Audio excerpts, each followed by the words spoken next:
Good day everyone, especially to our instructress, Miss Carla Joy T. Palaris, and at this moment I will going to discuss about the assigned topic to me, which is from structuralism to transformational generative grammar. But before we proceed to our discussion, I would like to introduce myself first. My name is Christine Soriano, and I am 19 years old from Barangay Marikit and currently taking Bachelor of Secondary Education to major in English. Here are the contents of whole discussion. Defining structuralism, definition of structural grammar, the importance of structural grammar, what is transformational generative grammar, and the two rules of transformational generative grammar. What is structuralism?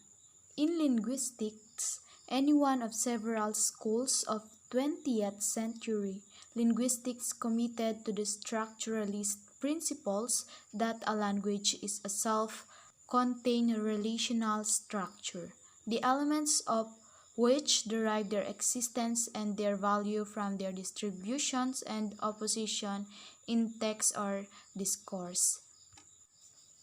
This principle was first stated clearly for linguistics by Ferdinand de Saussure.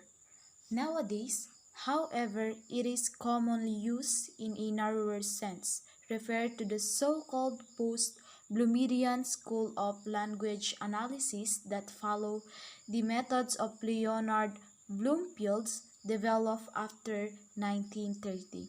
Phonology, the study of sound system, and morphology, the study of word structures, are their primary fields of interest. Little work of semantic has been done by structural linguists because of their belief that the field is too difficult or elusive to describe.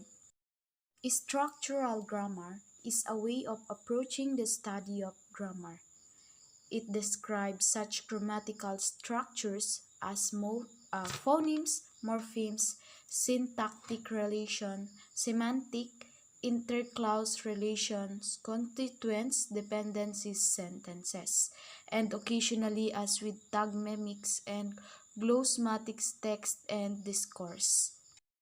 Example of grammar applied to sentence analysis will show the syntax relationship between speech unit that constitute the structure of its sentence. The smallest speech unit that determines syntax relationship in language are morphemes and phonemes and words.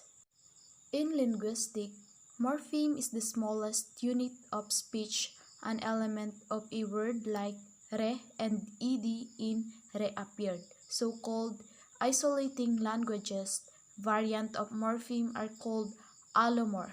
The ending s indicating plural like cats, dogs. The es in teaches and the en in fallen are all allomorph. Of the plural morphemes, the word talk is represented by two morphemes, talk and the past tense morpheme ed. The study of words and morphemes is included in morphology. While the phoneme is the smallest unit of speech, distinguishing one word or word element from another, as the element P in tab, which separates that word from tab, tag, and tan. Phoneme may have more than one variant, called an allophone, which function as a single sound. Example, the PS of pat, spat, and tap differ slightly phonetically, but the difference determined by context has no significance in English. What are the importance of structural grammar? First, they stress the proper sentence structure make us possible to communicate without confusion and to conform to community norms. It can be seen as a major tool for bringing and holding people together. It provides information that helps the reader's comprehension convey precise meaning from the writer to the audience, eliminate grammatical errors from your writings, and reward your readers with clear communication. Also, it is important that young students recognize word order and sentence structures. As students get older and progress with English, it becomes more difficult to correct syntax problem. When the structure is reinforced at younger age, students will develop a natural inclination to use correct syntax.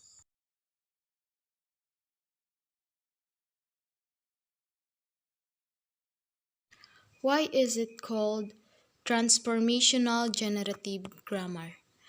The era of transformational generative grammar, as it called, signifies a sharp break with the linguistics tradition of the first half of the 20th century, both in Europe and America, because having as its principal objective the formation of finite set of basic and transformational rules that explain how the native speakers of language can generate and comprehend all of its possible grammatical sentences. It focuses mostly on syntax and not in phonology or morphology as structuralism does. The new linguistic, when began in the 1957 with the publication of Noam Chomsky's syntactic structures, deserved the label revolutionary. After 1957, the study of grammar would no longer be limited to what is said and how it is interpreted.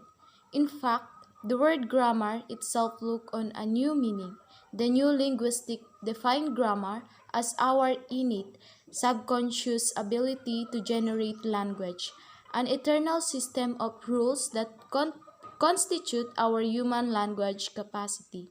The goal of the new linguistic was to describe this eternal grammar.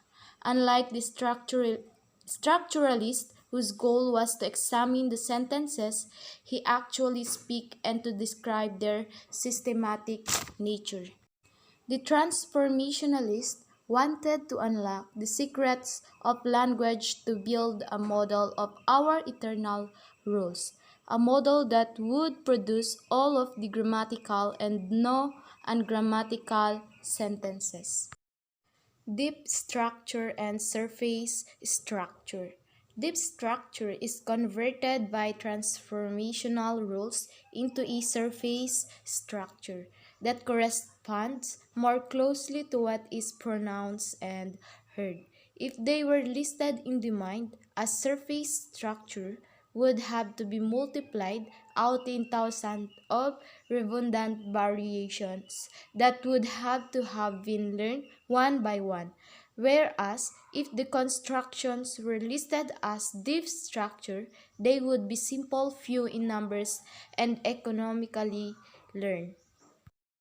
In conclusion, structural grammar is important, but it is not very useful overall for students learning English as a second language when they are struggling with understanding English grammar.